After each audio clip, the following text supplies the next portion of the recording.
नमस्कार, मी संदीप मुठाळ. आजचा जो हा एरिया आहे मित्रांनो, आज मी वाशिम जिल्ह्यातील माळेगाव आणि म्हणजे वाशिम जिल्ह्यातील तालुका बिन वाशिम माळेगाव या गावी आलेलो. तर मित्रांनो, तुम्ही पाहू शकता एक 10 एकराचा नंबर होता. 10 एकराच्या नंबरात त्यांना एक पॅकेजची विहीर आलेली होती. पण पॅकेजची विहीर आल्याच्या नंतर यांची एक जुनी विहीर इथं ऑलरेडी होती. तर जुनी विहीर असताना मी काय केलं की यांना पॅकेजची विहीर होती, पण पॅकेजची विहीर यांना दिलेली नाही. कारण की काय झालं, मला पॅकेजच्या विहिरीसाठी यांना नवीन पाणी वाटलं नाही. त्याच्यामुळे यांना मी सांगितलं की आमचे जे शेतकरी मित्र आहेत अमोल पाटील यांना सांगितलं की बुवा आपल्याला इथं पॅकेजची विहीर घ्यायची नाही, कारण की पॅकेजच्या विहिरीला पाणी नाही. पण मग आम्ही काय केलं, परत एक दुसरा बोरचा पॉईंट पाहिला. तो बोरचा पॉईंट आता इथं स्कॅन करणं चालू आहे, मशीन लागलेली आहे, स्कॅन चालू आहे. बोरला यांना 1.5 इंचपर्यंत इथं अपेक्षा आहे. त्याच्यामुळे यांना मी सांगितलं की जर गंज पॅकेजची विहीर आली पण आपल्याला रिकामे पैसे विहिरीत घालायचे नाही, तर त्याच्यामुळे आपण इथं बोरचा पॉईंट घेऊ.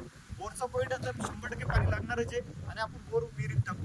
कारण काय झालं मित्रांनो, गंज पॅकेजची विहीर येते, पण पॅकेजच्या जर विहिरीला पाणी असलं तरच विहीर खोदा. कारण की पॅकेजची विहीर सगळी तुमच्या पॅकेजच्या भविष्यावर होत नाही, त्याच्यामुळे तुम्हाला घरून पैसे लावणं लागतात. त्याच्यामुळे पॅकेजची विहीर घेताना थोडीशी काळजीपूर्वक तुम्ही विहीर घ्या. काळजीपूर्वक तुमचं विचार करूनच विहीर घ्या. कारण की आपण म्हणतो की चला बा सरकारकडून पैसे लागले, पण सरकारकडून पैसे येणं ते तुमच्या अंगी लागत नाहीत. कारण की तिच्यात खर्च खूप मोठा आहे. सामान्य लोक राहतात, कोणी एकरावाला राहते, कोणी 2 एकरावाला राहते. त्याच्यामुळे विहीर घेताना तुम्ही पुरेपूर एक म्हणजे तुम्हाला जे तिथं पडतळ खाईल अशाच ठिकाणी तुम्ही विहीर घ्या. जर पाणी नसलं क्षेत्रात तर विहिरीच्या नादी लागू नका. कारण की आपण काय करतो की बाबा पाणी नसलं तरी विहीर खोदू, पण ते डब्बा खंदून काही फायदा नाही. कारण की खडकाल धडकाल हाणून काही फायदा नसते. पाणी जिथं व्यवस्थित आहे तिथंच विहीर घ्या, तिथंच तुमचं 100% पाणी लागू शकते.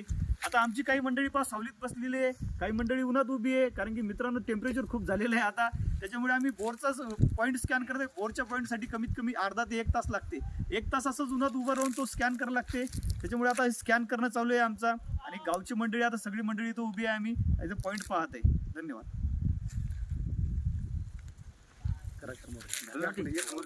डायरेक्ट